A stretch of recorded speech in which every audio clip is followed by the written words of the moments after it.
Stop the screen share. Okay, perfect. So welcome everybody. It's wonderful to have all of you here today, and I'm so excited that you're all here today. For those of you who don't know me, I'm Maya Thiagarajan. I'm the founder of TREE. And as you all know, TREE is an organization dedicated to teachers. We do everything we can for teachers. So we recruit, help you with job searches, we help with training, and we help with all kinds of support. And our central goal actually is to create a community of educators so we can all come together to collaborate on this common mission that we have of making sure every child in all our classrooms gets an excellent education. Now, the last year and a half have been very disruptive for education, for all of us. And, you know, through this pandemic, TREE has been doing a lot of work with teachers. We've done fireside chats and TREE talks and different sessions to try to help educators through the pandemic. And now, as we're moving into this new phase, schools are finally reopening after all this time. And we're very excited that kids are finally coming back to classrooms. But as we're moving into this new phase, we as a team have been thinking a lot about how we can best support teachers and educators in this new phase. And we all know that, you know, school is not going to be the same now as it was a year and a half ago.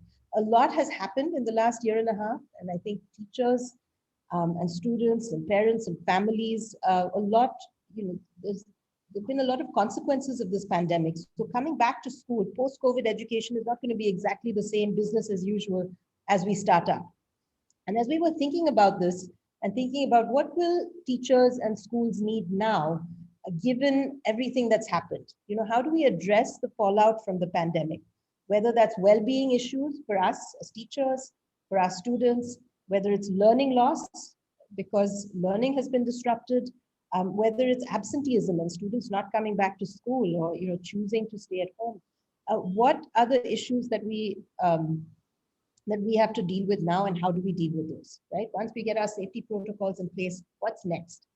And as a result, we decided we came together as a team and we created a handbook of resources. And the handbook is based on the work of Dr. Fernando Reimers, who is a professor at Harvard University. And he's done a tremendous amount of research in a short amount of time at looking at the consequences of the pandemic on education and how to build back better. So we've used his research and we've created very usable resources for teachers and schools.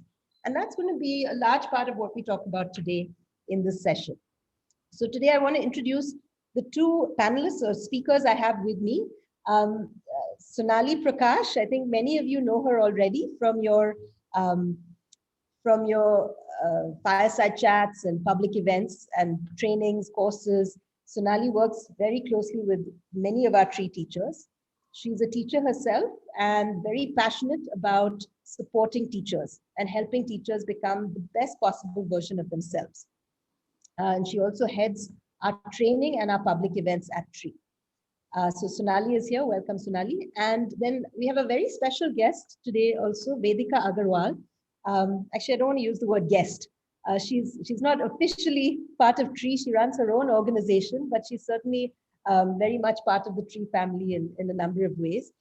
She is the founder of a lovely NGO called Yenodan.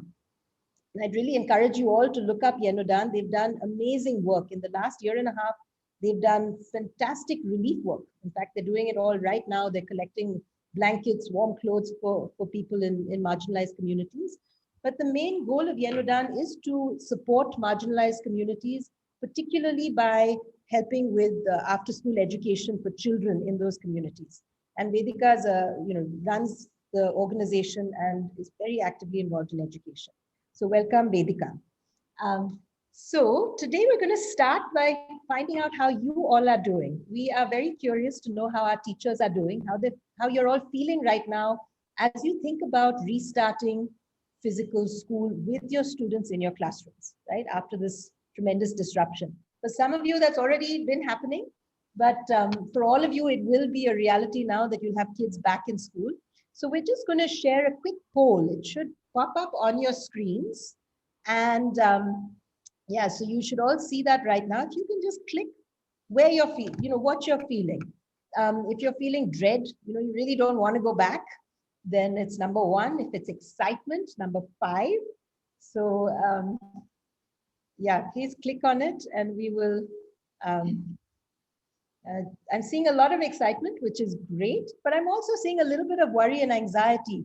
And that's actually something that we completely expect as well, because it is a whole, there's a lot to process as we go back to school after this year and a half. And we've also been through a lot. So wonderful. So right now, okay, I'm going to wait another minute and we'll see how everybody's doing. Um,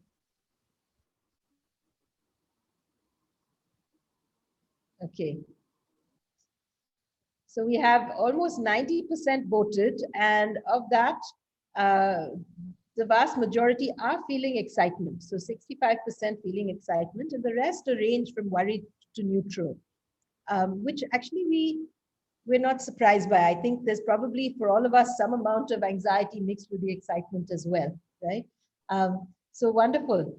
Thank you all for sharing that. And I'm going to move this over to Sonali, and she's going to share with you some stories that we've heard from teachers over the last year and a half.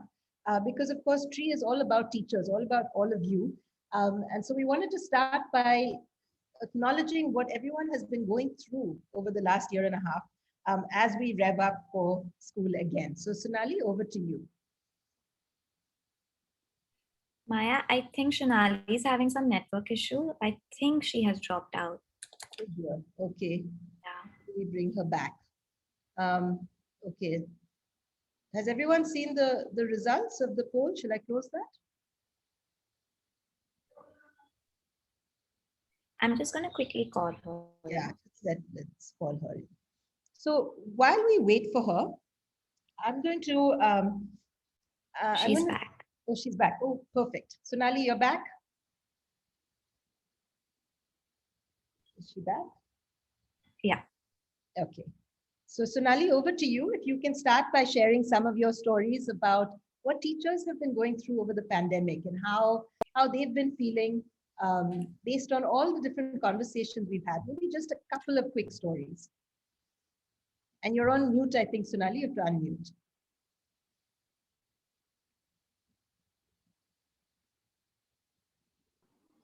Yeah. Yeah. Can you hear me now? Yes. Perfect. So as Maya said, and as we all know that it's been a crazy and a completely unprecedented kind of an experience. And at Tree, we feel so strongly in communicating that we've had a whole lot of Tree talks and more importantly, fireside chats where I've had the chance to talk and listen, rather more importantly, listen to all the experiences and stories. So lots to say, but right now I'm going to just tell you a couple of stories. And for the interest of privacy, I'm not going to mention the name of our fellow educators. So I'll just call them by teacher A and teacher B. So one story is about teacher A, and she told me, Sonali, I just felt swamped. I just felt swamped with with emails and with WhatsApp messages and calls. Quickly, when the school, all the school went off online, and we were made to, we felt that we had to be available to children and parents all the time. I felt that my work day never ended. It started in the morning and went out at night because, I had to constantly be either I'm in class or I'm just attending to these messages and WhatsApps and listening to calls. There is, of course, she said that, I do feel that it's quite obvious that parents will be worried, students will be worried, but it created a lot, which resulted in me having sleepless nights because I felt that there was no personal life left, and the blurring of personal. I think that the.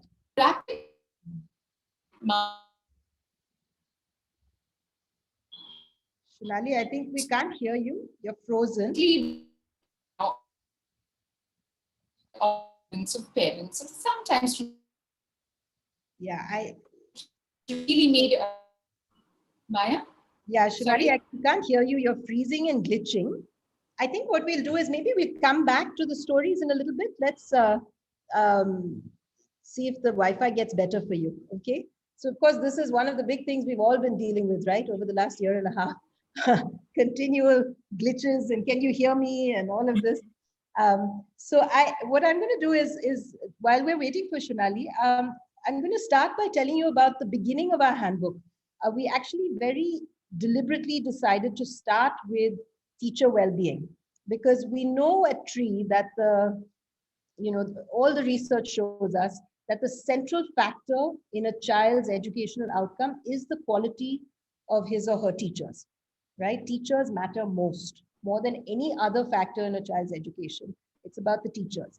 And we also know as teachers ourselves that until we feel good, until we feel calm and balanced and excited and motivated, it's really hard for us to be our best selves in the classroom. So for students to learn and for learning to happen, we've got to have teachers feeling good. And one of the things that we all have to remember is that it's not just students and families that have been traumatized through the pandemic, it's also teachers. And therefore we started with teacher well-being.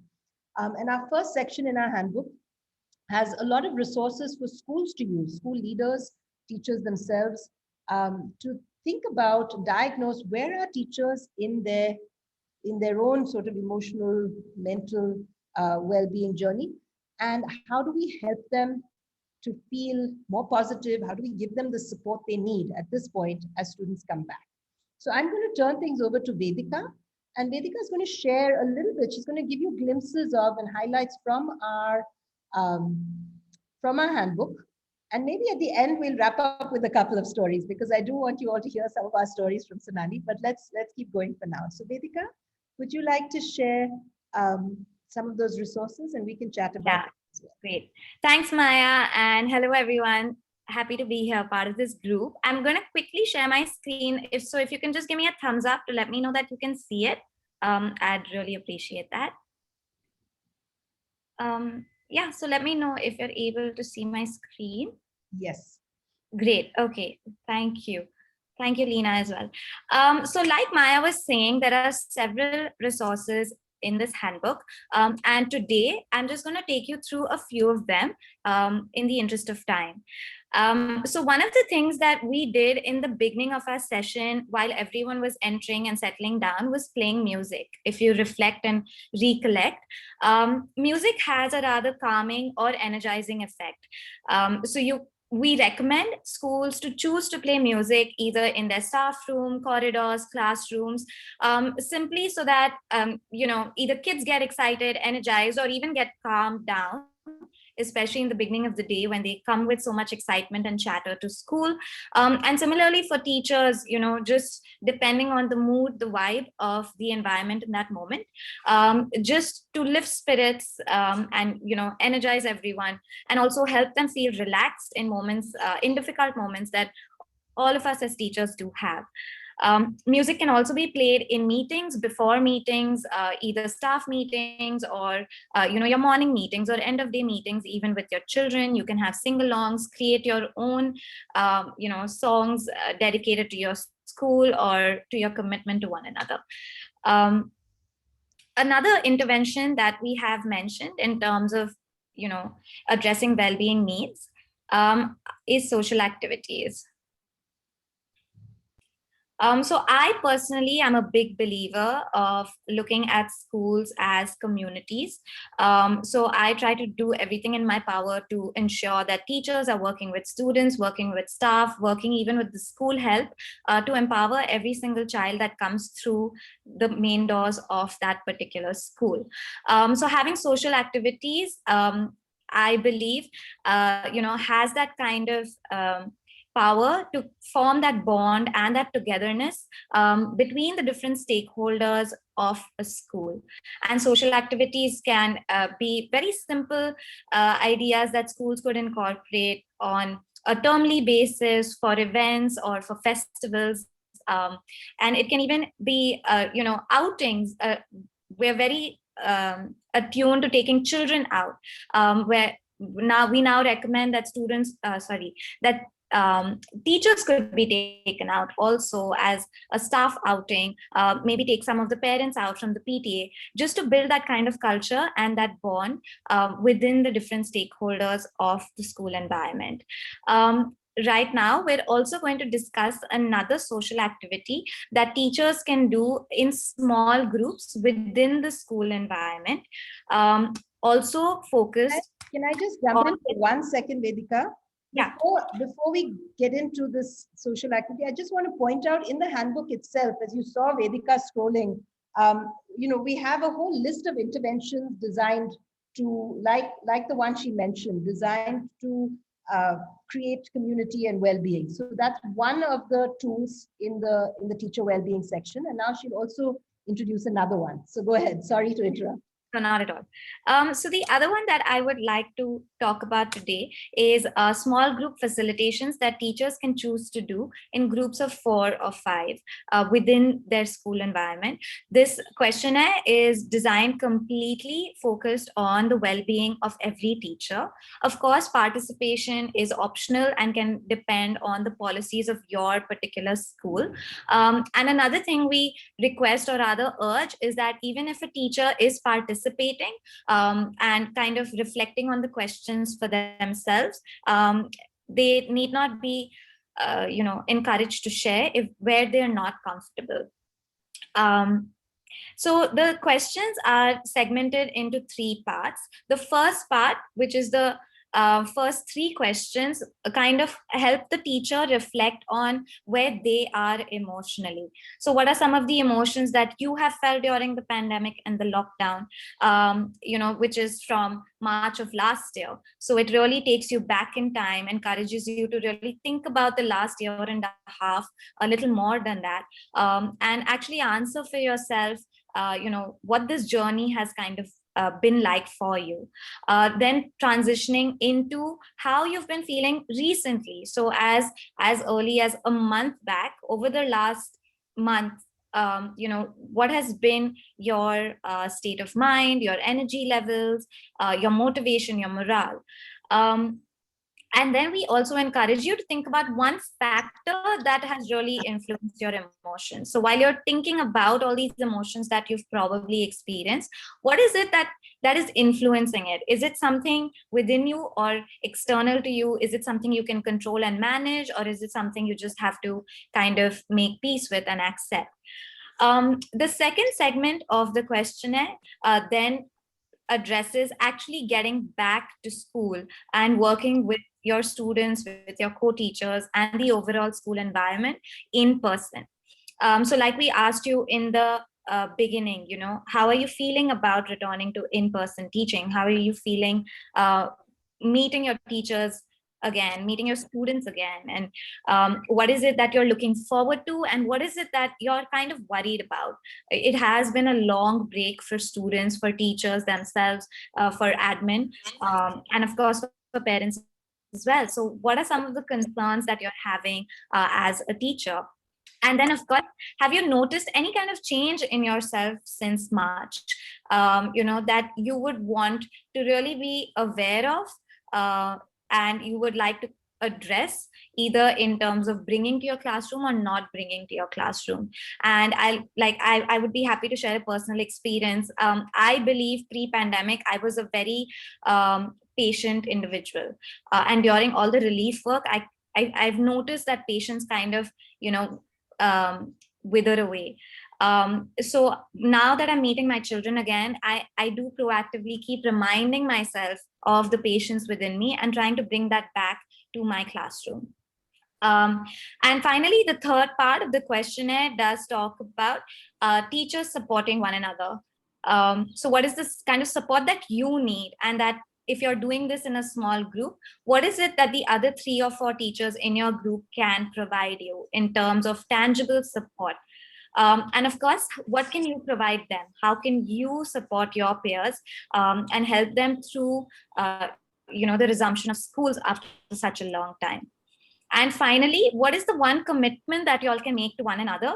Again, very tangible, that you all can hold your own selves and the group accountable to, such that, you know, it's not just a questionnaire that you filled in once and then you've kind of forgotten about, but it actually has like a long-term deliverable and hopefully a sustainable impact on the way you're reflecting on your own selves, your classroom, and your peers. So yeah, so that's it for this questionnaire. Maya, back to you. Yeah, I wanted to just add, you know, one of the things that I think is very important at this point, as we all come back finally and rebuild community, right? I mean, a big part of it is rebuilding physical community together. So these questionnaires that we have here, we have another one as well. But this small group facilitation, we would really encourage schools to do it on a fairly regular basis at the beginning of the year to get teachers to talk to each other and support each other and start to feel that sense of support again.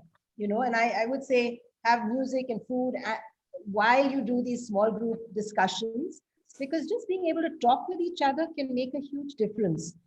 So we're big believers in creating kind of teacher communities at school where teachers can support each other. So the handbook itself has a number of these different kinds of resources in each section. And we would, you know, we're going to send every participant a handbook, and we would love to have you share it with others as well, so that you can use it as you are thinking, if you're a school leader thinking about how to get, you know, rebuild community, use some of these resources to help your teachers build back better, right? So that's, you know, as I said, we very deliberately started with teacher well-being because it is crucial to everything that happens in a school. Happy teachers, and then we have happy schools and happy students, and everything goes much better, right? So now I can see Sonali is back. I'm going to am I audible to Sonali? Yes, you are audible, and it seems to be working. That's great. So Sonali, let's start talking about the other big kind of elephant in the room as we come back to school, which is learning loss, right? Yeah. There's a lot of talk about learning loss. Do you want to start with, you know, just checking in with teachers about learning loss a little bit? Yes, I would love to. I would love to. I would just want each one of you to just think a bit, reflect a bit on one and focus on one child, not in general about what learning loss is, but think in deeply about one particular child, focus on him or her who was lost out a lot during the pandemic, lost out in learning a lot. And can you just share with us in the chat box, what is it that you're worried about? What is it exactly that you're worried about this particular child? And it'll be lovely to just read it, all of us. And yeah. So Radha says, dislike for writing with paper and pen. Yes. That's so, I mean, I can think of many students who would do that. Span of attention. Yes. Yes, Raji. Yes. I can see that in myself too, span of attention. I think this pandemic has really, you know, ruined attention spans in many ways. Yes. Yeah? Children are not interactive. Yes, it is, Padma Priya, because it's so difficult. You know, you're used to having somebody in front of you and the physical thing is taken away and you're looking at screens. It's so difficult sometimes for children to interact.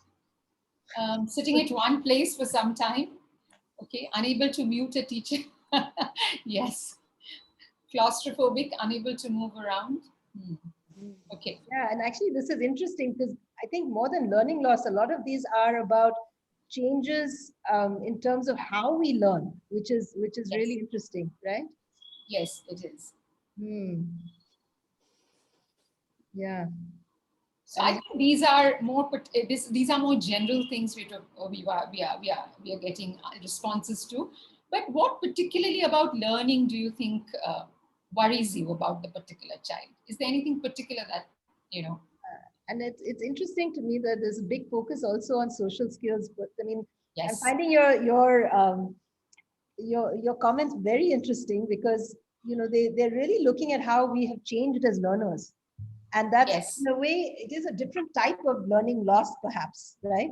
How many of you are worried about things like children have not mastered the material that they were supposed to or would have mastered over the last year? I'd love to, if any of you are thinking of that kind of learning loss, that students were supposed to have learned certain things in the last academic year. Many of them have forgotten letters of the alphabet and reading. Yes, yes. And of course, as you all said, many of them have forgotten writing itself. How much has been learning based on fine motor skills? Yeah.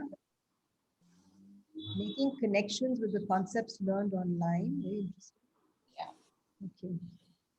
Okay, so I would love to have you all keep writing actually. Yeah. Sonali, should we move into learning loss a little bit more? You think we Yes, I think we should. We should just go a little bit about what we feel Yeah. about that and what Right. it is. Ultimately, it's a term which is being bandied around so much that let's just go a little deeply into that. Yeah, yeah, no, and these are very interesting comments actually. Yes.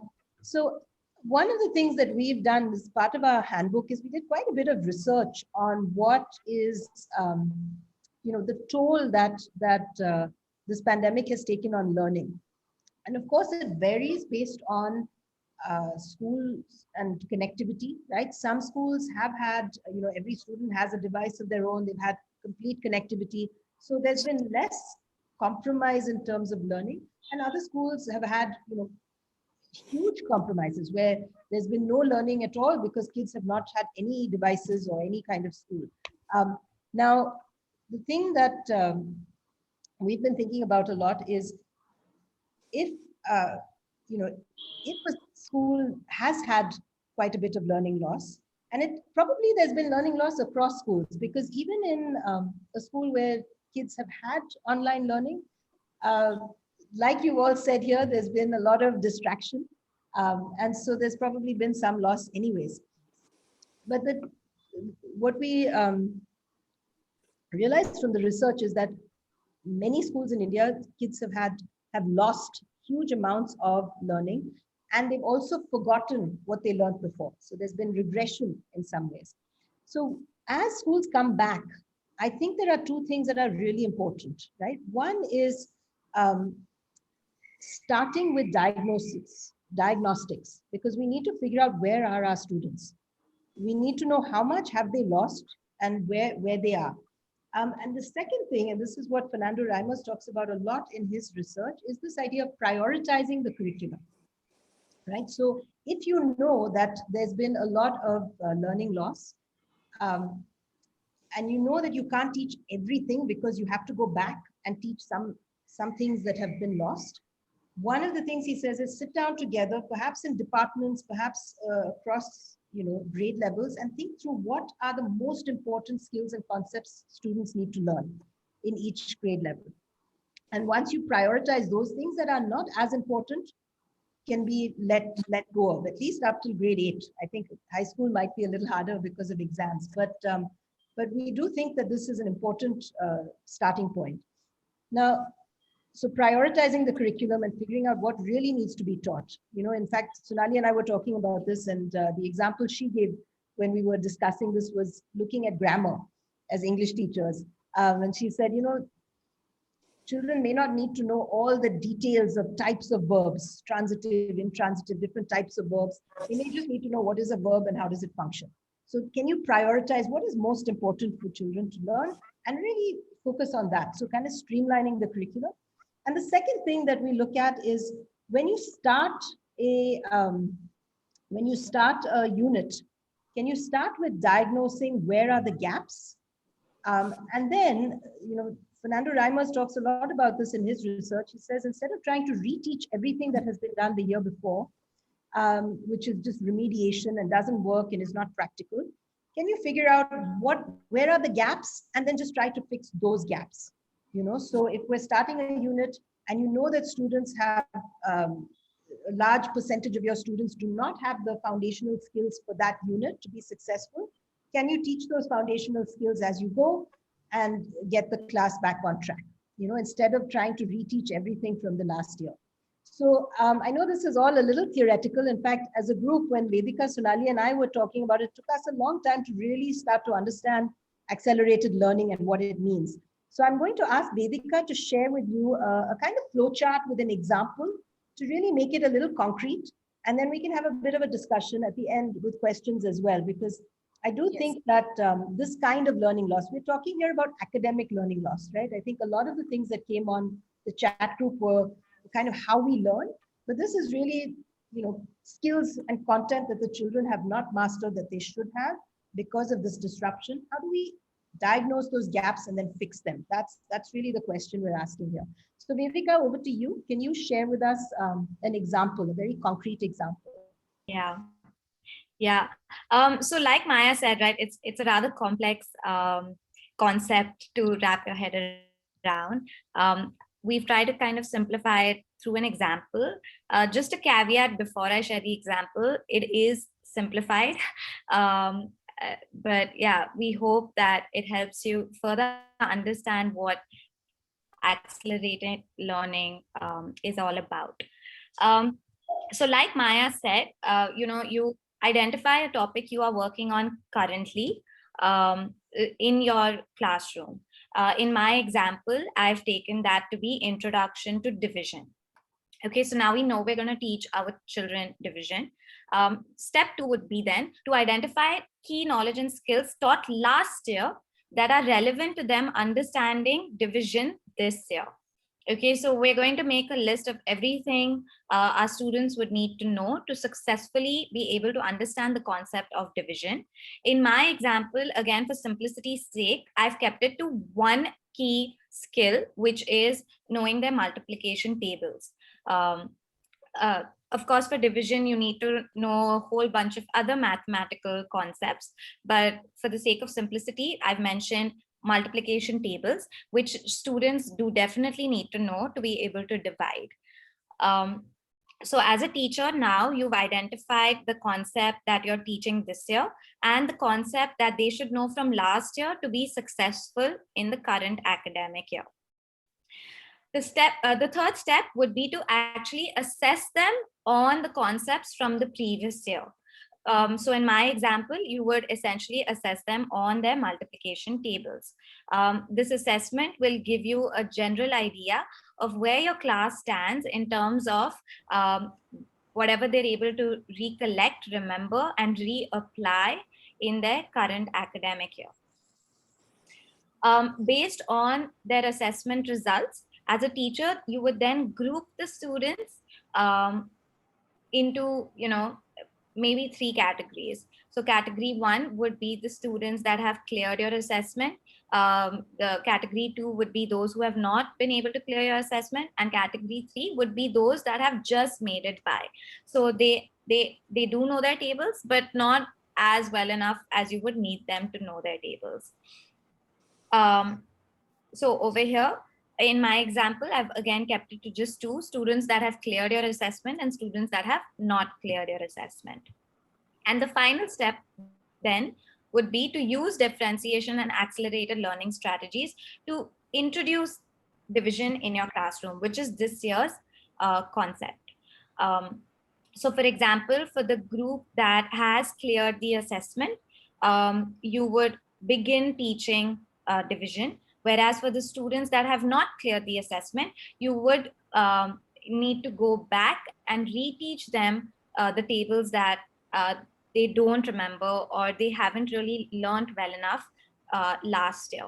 And for category 3, which is not mentioned on the screen, which is the kids that have just made it by, you may want to like play games or create charts or do other activities just to kind of boost their memory and help them revise their multiplication tables so that you can also introduce division to them in the current academic year.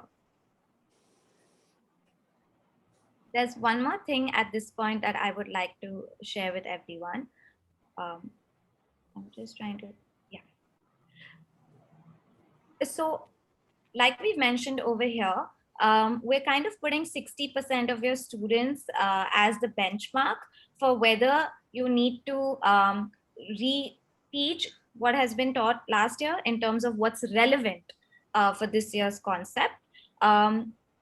So if 60% of your class has cleared the assessment, then you know that you can kind of succeed with the topic at hand in the current year. But if 60%, if more than 60% are unable to clear the assessment, you may want to make time to reteach multiplication tables, maybe to your entire classroom, or even adopt peer learning strategies that we have explored in the handbook, amongst many other strategies, where students either teach one another, or you adopt one of the strategies to reteach the previous academic year's content, which is again relevant to this year's. So like Maya said, maybe not the entire textbook, but actually highlighting very specific knowledge points and skills that are relevant for this year's academic learning. The example is mentioned in the handbook again, and there is also a flowchart that you can very easily print and fill in for yourself, which kind of encourages you to answer these questions, and it gives you the answer prompts also. So just as a way to kind of guide your thought process and the discussions that you may have with your own self and with your co-teachers or other peers. So I'm just gonna give you all a second to just read the questions, and then I'll stop share.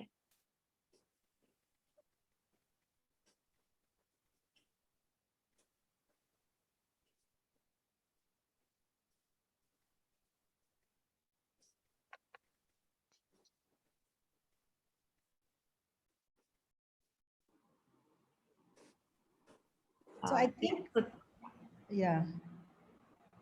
So those are the questions, and these are the prompts that you may want to use to kind of answer the questions for yourself.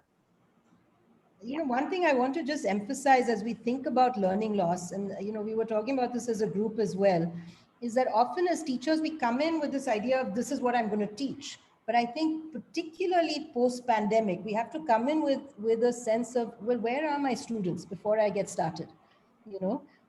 What are the skills they need for this topic? What assumptions am I making about what they know? And are those assumptions actually true, given everything that's happened in the last year and a half? So our hope is that these resources we have in our handbook, this kind of a worksheet for teachers that helps you think through, okay, what are the skills my students need to know? What assumptions am I making about what they have learned last year?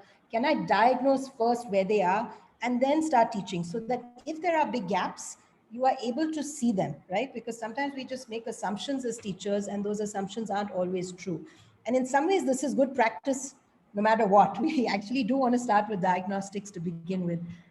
But certainly post-pandemic, we think that's really important. So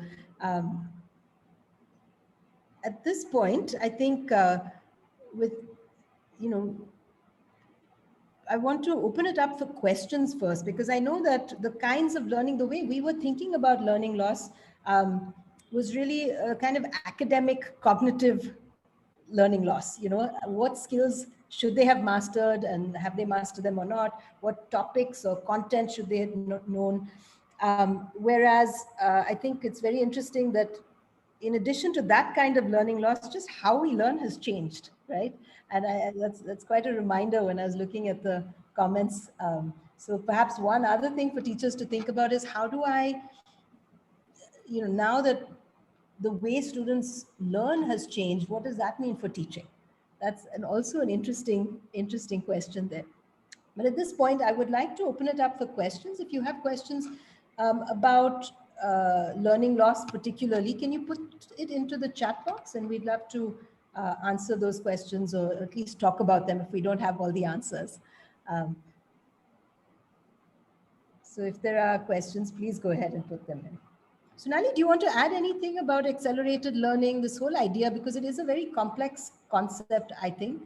I think this idea of, so for me, the first thing that struck me when I listened and read about Dr. Reimers' work is that, I need to really not take anything for granted. I usually go to a class thinking that, there is, my students know this much. And, so I think the diagnostic part is something which for me was a very big thing, that I have to pause and diagnose.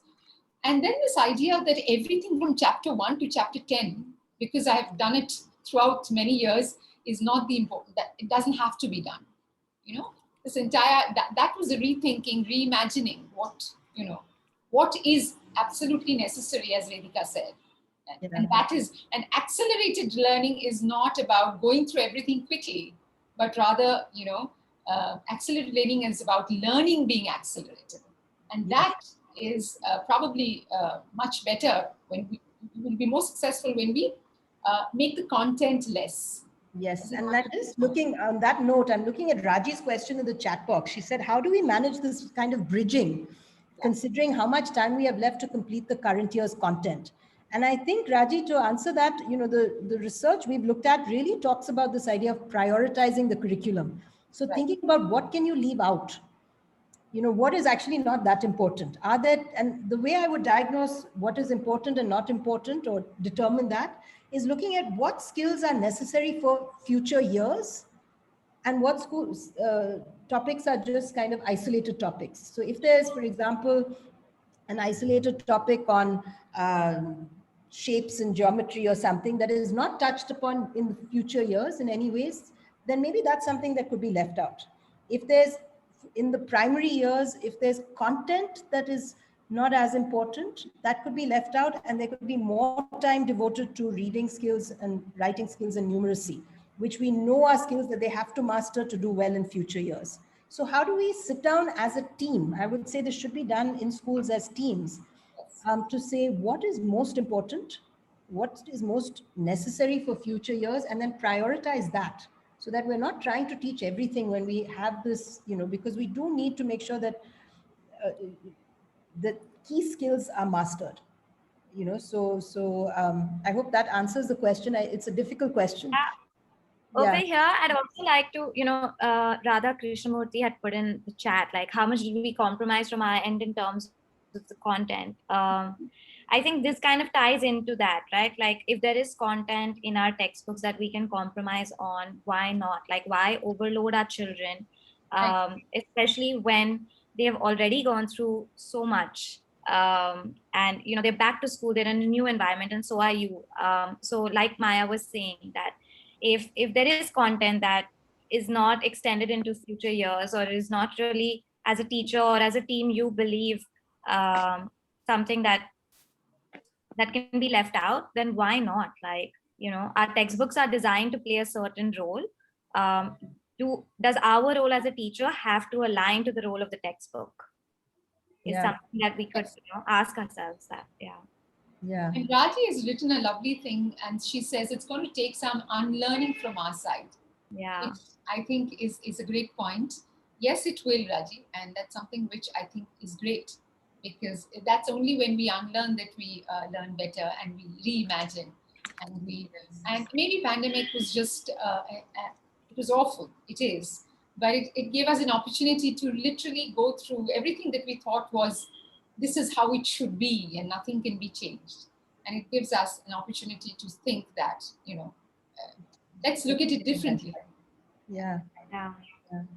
One other thing I want to point out about the handbook, as I said, we'll be sending copies to every participant who register, is we have a list of different ideas for differentiation and bridging. As you know, bridging is the word Raji used.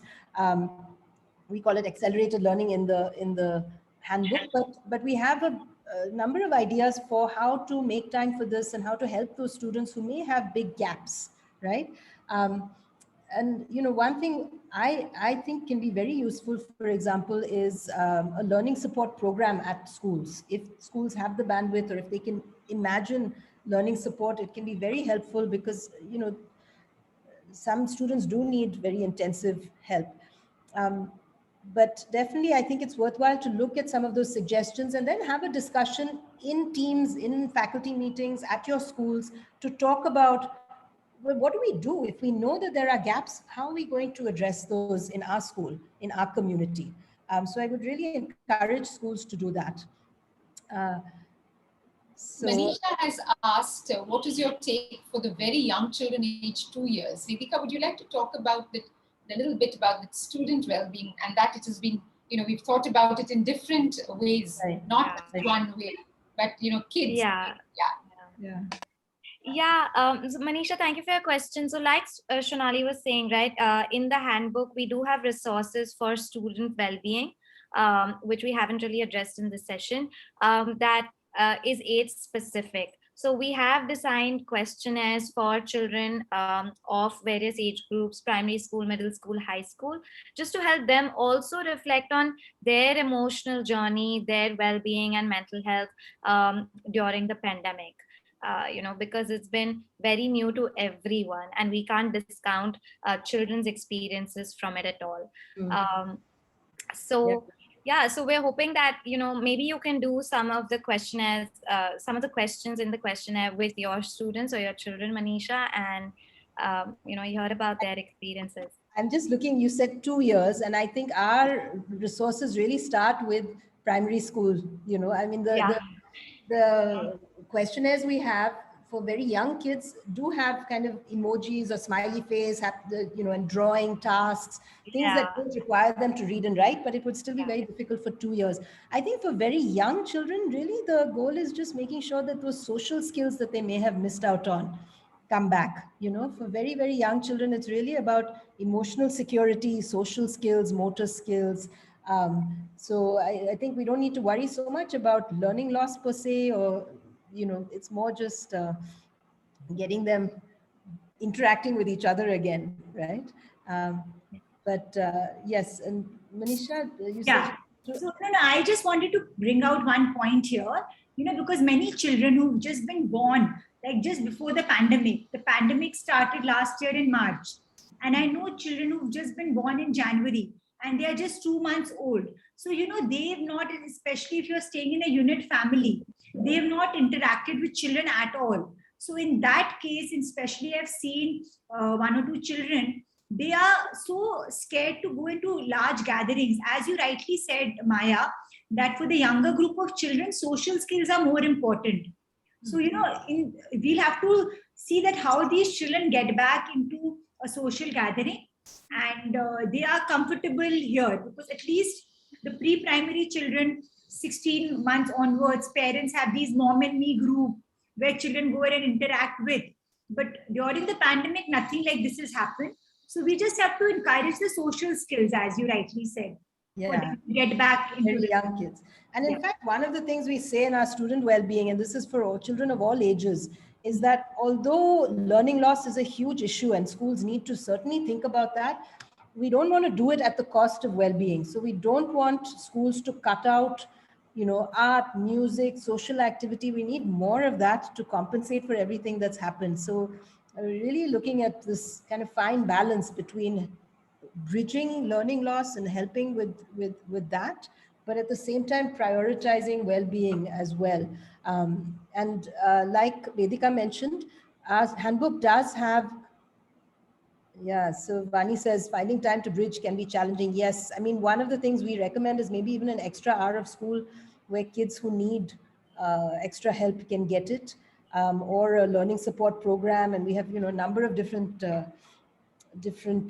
suggestions. But I do think, Vani, in response to your comment, that sports, art, and break times are still absolutely crucial. And in a way, we'd be doing a disservice if we tried to bridge during those times.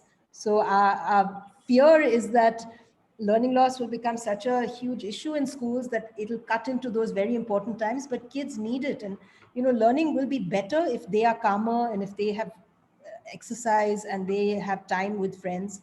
So that balance, I think, for schools is something to think about. May I just jump in here and say that even in the sports field, even in the art class, learning is happening. Yes, yes. That's something which we feel very strongly about, that learning is not just about, just not about the ABCs. So Yes. there is learning which is happening. So. Yes, for sure, for sure. So just to wrap up about the handbook, because the three of us together have put a lot of time and effort into it, and of course I do want to also give credit to Dr. Reimers, who was the inspiration behind this project, and whose research we've drawn on very heavily throughout the handbook. But we have these different sections with lots of resources, and we would really encourage all of you to use the resources as much as possible. And if there are school leaders and coordinators here, and you can use them with your teams, which we think might be quite helpful. And we're hoping that the handbook is a way to at least start these conversations, because once we get our safety protocols in place, schools need to start thinking about teacher well-being at the very forefront, because we've got to have teachers feeling good and supported, and they may need more support now than, given everything that's happened. Student well-being, student attendance, and of course, learning loss, right? And I think after listening to some of these comments, I'm thinking that we should have another little section that we add on how students learn and what that means, because that's quite interesting for me, and it's really interesting to think about. So, any other questions before we wrap up, or any other comments from either Vedika or Sonali as well? We have a section on absenteeism and dropouts, Maya, and that's such an important thing. I think I would love everybody to go through that and yes, give us feedback. And we really, as Maya said, that it's a conversation, and we would be delighted if the conversation goes on. Yes. To Yeah, and we would, one thing we'd be very happy to do actually at Tree is if a school is using our handbook in some way and they would like to have the conversation at their school, we'd be very happy to facilitate some of those conversations at schools, because then you can do a little bit more of a deep dive within the context of the school and the school's issues to talk about any of these things, whether it's how do we support our teachers and create a community within our school, or how do we help our students? We have a chunk of students who are really struggling. What do we do? How do we help with any of these issues? So we'd be very happy to help to continue this conversation within schools, or of course through Tree as well, if teachers would like to do that more. Yes, and Asha says, I'm so glad that you've highlighted teacher well-being. Teachers are struggling to get back to the new rhythm of work and the demands on their attention and effort. Definitely, right? It is. I know Asha is a big champion of teachers. She's just written a lovely book, which you all should check out on how to be an excellent teacher. But certainly, we were very conscious of starting with teachers in our handbook, because you are the foundation for everything that happens. Okay, so I am going to see if there's any other questions or comments or thoughts from anyone. And feel free to also at this point unmute if you would like to, and share your questions or thoughts. Maya, over here, I'd also just like to inform everyone, just as again, as a repetition, that the handbook does have 5 sections. We've covered only 2 of them. Yes. Teacher well-being and learning loss. There is a section on student well-being. There is a section on absenteeism and a section on dropouts. So if, once y'all go through the handbook, if y'all have questions pertaining to any section that we haven't touched upon, or even the other resources within the 2 sections that we've touched upon, feel free to get in touch, and we'd be happy to explore them with each of you. We'll also be sending you a form in case you're interested to for us to conduct a session on the other balance sections that we haven't touched upon. We can even do that based on participants' responses. Right. Maya, you were saying, Just ask a question, Maya. Vedika, the way children has changed. What will be the future design of school time for children? That's a really interesting question, Meera. It is. We've been thinking about it, and will it ever be constantly? There's so many issues. Will it be always offline? Will it be a hybrid kind of existence? So there's so many issues in that. Yes. In fact, my own children. Yeah, and I remember. Sorry, Maya, there are no more rain holidays because now school just goes online. I know holidays doesn't exist in the same way. So I mean, will we just have a hybrid model? It is, I think, we didn't address this in the handbook quite deliberately because it's such a huge topic in itself, but the idea of building digital capacity for schools and thinking about the future of schools, because I think in some ways the pandemic has changed how we learn and how schools will be designed. So that is perhaps our next handbook or book, but it is a huge topic to think about. Okay, so I would like to wrap up. We're almost at 6 o'clock, but thank you so much, everybody, for being part of this session. We really hope you do spend some time on the handbook and share your thoughts with us. And thank you, of course, for being part of the tree community, and we'd love to see you at future tree events as well. We have tree events every month, a lot of public events now, free events. So please do continue to be part of the tree community. Okay, thank you, everyone.